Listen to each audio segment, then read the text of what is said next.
everyone. Welcome to Legal Limelight. Today, bringing you a crypto queen in light of the uptick in crypto today and the good news. So I'm really excited to talk with our friend Shirin Bucknam, who started Crypto Witch. She is doing big things with her business partner, and I am super pumped to talk with her today. Hey, Shirin. I'm going to bring you up.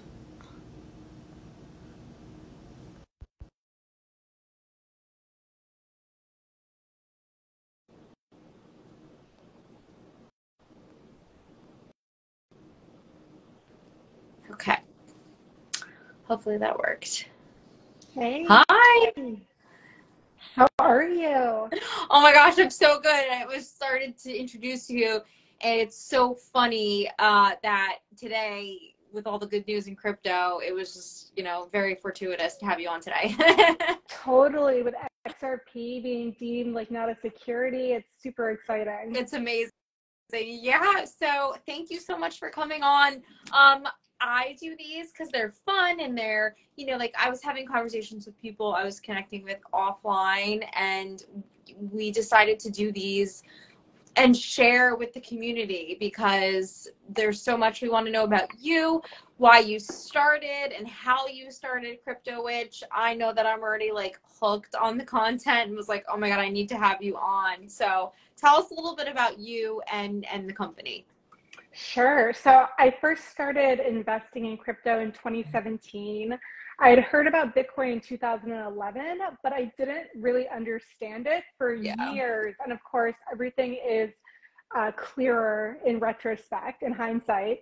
But by the time I finally understood it and I understood blockchain technology, it was 2017. I started investing and I spent the first couple years just really with my head down, learning. I really didn't like the energy on Twitter. I didn't like, some of the vibes in the space. I thought they were really negative and, oftentimes very sexist. So after investing for about 4 years, I was like, let's switch it up and let's start our own community. Yes. So we're now a team of 3. We have an educational platform. We're lucky enough to partner with some really great brands.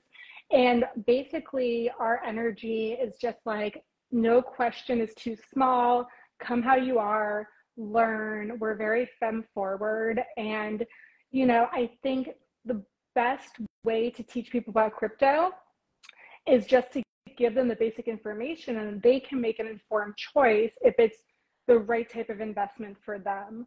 I've noticed a lot of people who invest in crypto for the first time, they get excited about the tech, or they get excited about kind of like hearing it so much in the news, but sometimes they're first time investors. So they're learning first time investor basics as well. So we're like, let's give them that platform and that, baseline so they can grow and make informed decisions. So is it a community? Is it a program? Like, tell us, how do people get involved, and what are your service offerings? Sure. So we're a community. We have about 1,300 people in our community. You can join it on our website, cryptowitchclub.io. And it's great. I think community is like the new way brands are going to be working with people. I think community forward over trying to like sell a service to somebody any day. I just love that back and forth, and how much you can get from the people who are actually using your services or your brand. And then we also offer guides, which are free and on our website. So Amazing. Demystifying DeFi is our newest one. And we have an NFT program, which you can mint an NFT. It's like a little club card. And then as you learn and grow in the ecosystem, you can earn stickers and get dropped to your card. So you can kind of show off how your skill set's growing. That is so cool. Yeah. It's exciting. I mean, even through this bear market, like, obviously people are like, it's gotten smaller. Some people left the space, but I can see it's really cool to see all these amazing brands, especially female forward brands and communities just building and kind of slowly growing and just, keeping their head down and sticking with it. You know, I'm really excited to see what's happening for the future. So what made you start the company? Was it like a side project? Is it still a side project? Like, tell us a little bit about your transition to entrepreneurship. Yeah, so it's my full-time job. It was a pretty easy transition because I already had my own business, Pop Creative. So I was offering branding and marketing services to other businesses and other companies. So I was able to really just pivot that into Web3 and into the crypto market to support our educational initiatives. So because we had already done things like social media strategy and social media campaigns and brand content, we already had the portfolio to easily pivot and offer that for Web3 brands who appreciated that we had such a strong foundation and we'd already been personally invested for years. So I was lucky enough that I built up that Web2 portfolio, and I basically just was able to offer those services to Web3 to sustain us through the first almost 2 years now. Wow, that's amazing. Yeah, I love that you gave that overview, because I think people ask, a lot of people who are interested in the space but don't know anything, they say like, well, how can I get involved? And I think it's so, for us, it was, okay, we're intellectual property legal experts. So once you know something and you're an expert, you should think like, how does my field apply in Web3? And we were very, very similar, like, all right, this is definitely a more male-centric community, but we kind of went head first into it and started marketing to both traditional brands on what Web3 is and how to protect your business in intellectual property in Web3, but then also too, now we represent a couple of like the really big names in Web3. So I love that you gave that tip, because I think it can be shared with other people to think like, okay, what are you really good at and how can that apply to the Web3 space?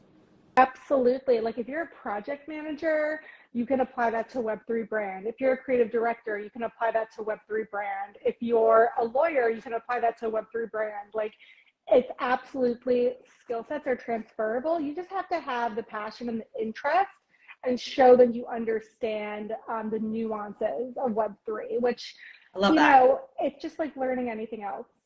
Yeah, exactly.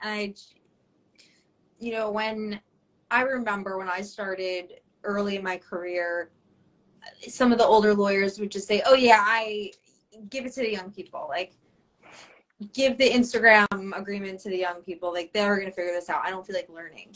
But I feel like the gap is becoming so big and so it's a different game. Like, the technology is advancing where I don't really think, I mean,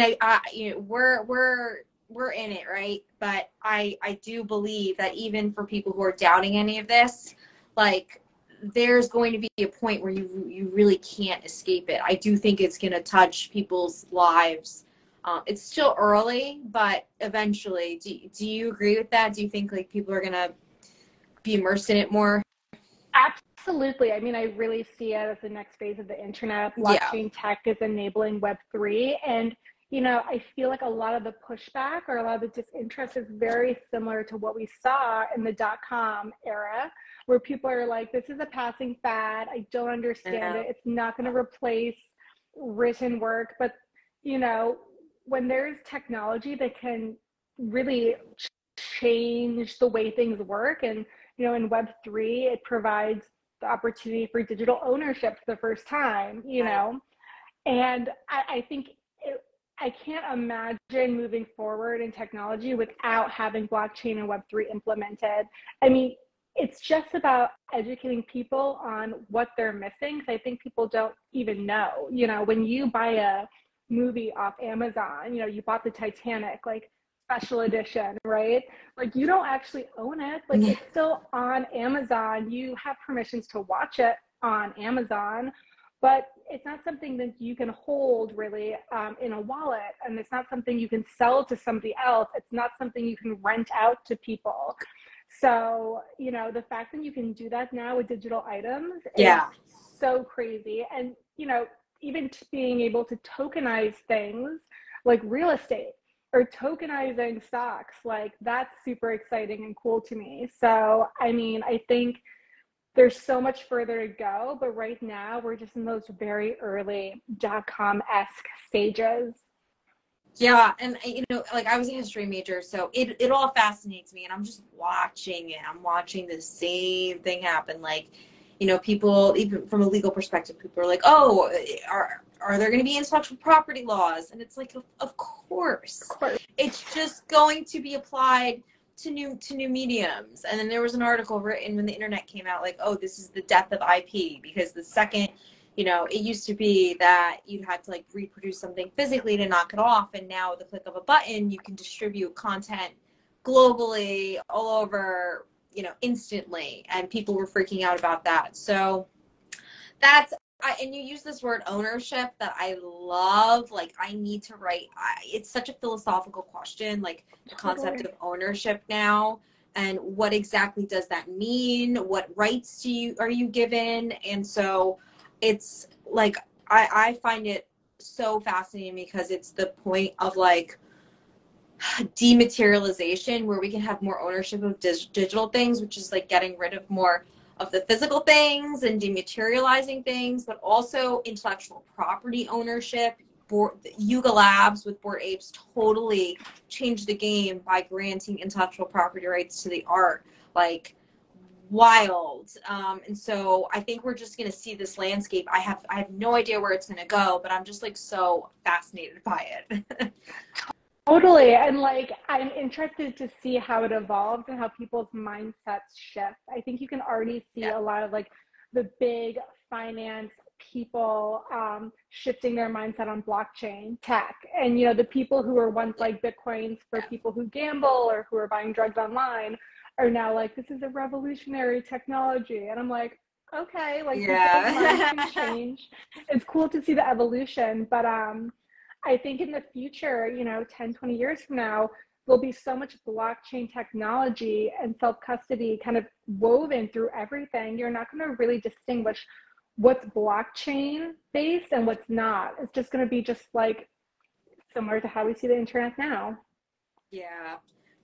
So for people who are watching this and don't really know much about Web3 or crypto, what's your advice to them to get started? Start with the basics. I always say, like, understand the technology before you try to understand a core component. So it's hard to understand cryptocurrencies and the difference between all these different types and what's a coin and what's a token if you don't understand what the blockchain tech does and how it works on a ledger. Similarly, NFTs, a lot of people think of them as artwork, but an NFT is really just a vehicle to ownership. So it can be art, it can be ticketing though, it could be, Taylor Swift could sell her tickets as NFTs, and that's something you have a souvenir of after and it lives in your wallet. It could be a media file. So start understanding the foundational pieces and then start applying it to whether it's financials, whether it's art or ticketing or music as NFTs, or whether it's DAOs and, clubs and workplaces. Blockchain's kind of touching all these different points. So if you understand the basics, it's a lot easier to apply it to the different mediums that it's related to. Oh my gosh. Well, how can people join your community and get involved? Sure. So people can start by following us on Instagram, Threads, Twitter, TikTok, and then you can join our community at our website. It's based on Geneva, which is a super fun group chat app. We love it. And basically we have weekly programming. So we have places to have Q&As every week. We have office hours. We have events in New York and then also online. We have workshops. So it's free, it's easy. And if you want to get involved and just meet other people who are also learning, it's a great way to just kind of dip your toes in without any pressure or cost. Oh my gosh, it's so amazing. Well, I am going down the rabbit hole. I'm definitely getting involved. And I appreciate you coming on today. Where can people contact you if they want to partner with you or learn more about you? Sure, they can can just slide into our DMs at Crypto Witch Club, and then my personal Instagrams, Shirin Bucknam. Amazing, Shireen. Well, thank you so much. This was so great. And we're going to catch up offline too. Thank you for coming on today. Yeah, thanks for having me. Okay, everyone. Thank you so much. This was Legal Limelight. We're here every Thursday at 1 o'clock Eastern Standard Time, and we'll see you next week. Bye.